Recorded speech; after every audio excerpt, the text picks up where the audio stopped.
হয়তো আমাদের পথ এখানেই শেষ। বেবি, আমি পেকে গেছি বলে ওরা আমাকে ছিঁড়ে নেবে। তোমার ঘ্রাণটুকু হারিয়ে গেলে আমি কার বুকে মাথা রাখবো? কতদিন হয়ে গেল কারো অপেক্ষায়, কই? কেউ তো এলো না। আমিও আগের থেকে বেশি নরম হয়ে যাচ্ছি। ভালোই তো হলো, বলো, তোমার সাথে আরো কিছু সময় পেলাম। চলে গেলে তো গেলেই, আর তো পাবো না।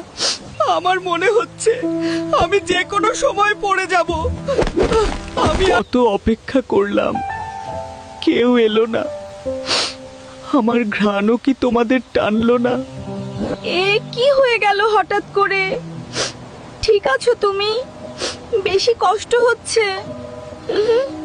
আমাকে নিয়ে চিন্তা করো না, আমি ঠিক আছি। আর একটা কথা বলার ছিল, তোমাকে আমি অনেক ভালোবাসি, আমার জীবনের চেয়েও বেশি। তোমাকেও আমি অনেক ভালোবাসি প্রিয়। আমাদের বিচ্ছেদটা তোমার শেষটা।